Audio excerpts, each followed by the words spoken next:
The Galactic Council chamber fell into an uneasy silence as Ambassador Zhiktar of the Valoran Dominion reviewed the transmission for the third time. His crystalline eyes refracted the holographic display into 1,000 fractured images, each one showing the same impossible sight: a human vessel emerging from fold space at the edge of the terminus sector. "This cannot be accurate," he said, his translator struggling to convey the tremor in his voice. "The humans were eradicated 4 centuries ago." Counselor Mirathen, whose species had witnessed the fall of 17 civilizations, leaned forward with interest. Her ancient face, marked by bioluminescent patterns that pulsed with her thoughts, betrayed something the younger species rarely saw: fear. "Not eradicated," she corrected softly. "Quarantined.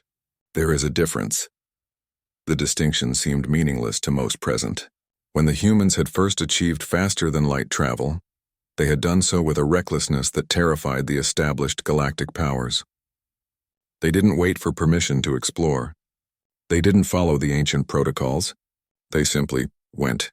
Within 50 years, human colonies had appeared in 37 systems, each one established without regard for territorial boundaries that had stood for millennia. The response had been unanimous. Every major power in the galaxy had united for the first and only time in recorded history. They had surrounded Sol system with a gravitational lattice so complex that even fold space became impassable. The humans were sealed inside their home system, left to contemplate their violation of galactic law. That had been 412 years ago. "How did they escape?"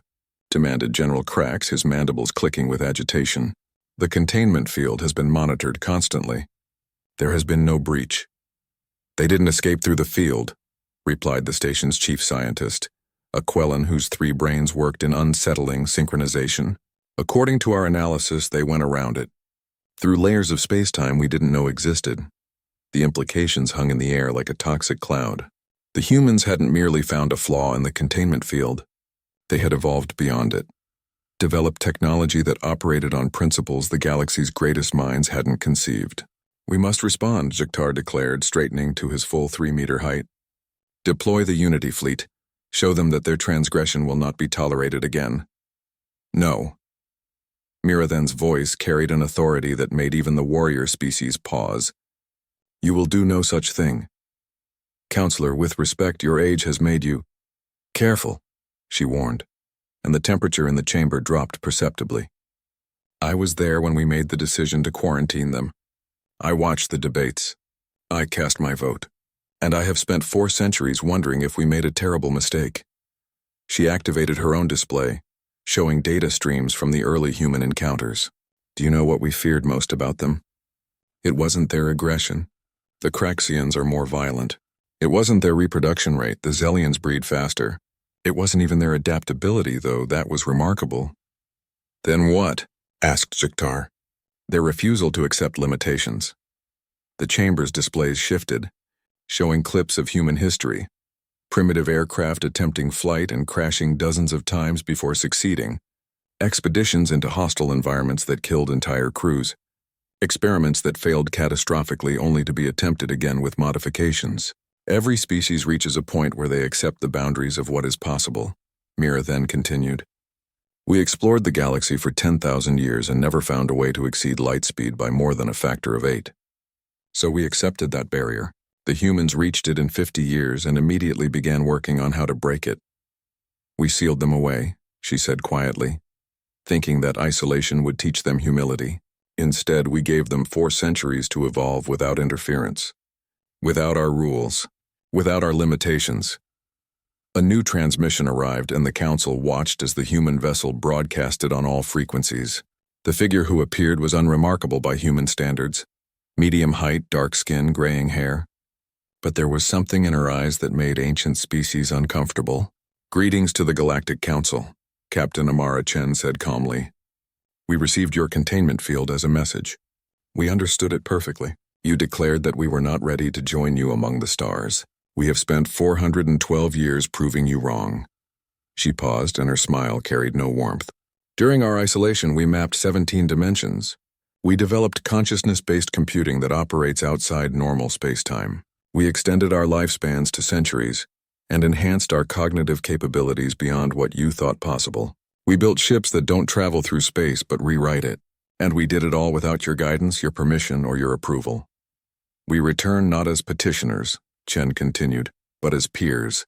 Perhaps as something more. We have no desire for conflict, but we will not be contained again. The choice is yours. Welcome us, work with us, or attempt to stop us. I suggest you choose carefully. Remember, you made us wait 4 centuries. We used that time well. The transmission ended. For a long moment, no one spoke. Then Counselor Mira then stood, her ancient bones creaking with the effort. I move that we grant the humans full membership in the Galactic Council, she announced. All in favor? General Krax bristled. You cannot be serious. They violated nothing, Mira then interrupted. We imprisoned them without trial for the crime of being too ambitious.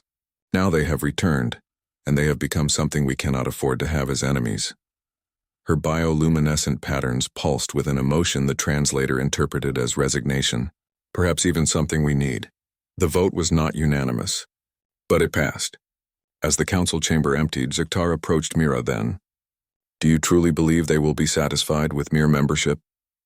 The ancient counselor looked out at the stars, where hundreds of human vessels were already emerging from fold space, each one a testament to what determination could achieve when given no alternative but to evolve or perish. No, she admitted, but perhaps that is exactly what this stagnant galaxy needs.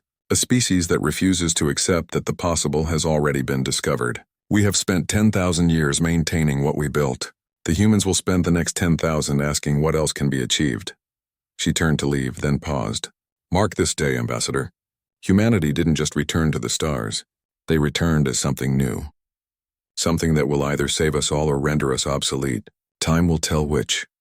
Above them, the human fleet spread across the sky like a promise or a warning, and across the galaxy, even the oldest empires held their breath, wondering what came next when humanity refused to remain silent.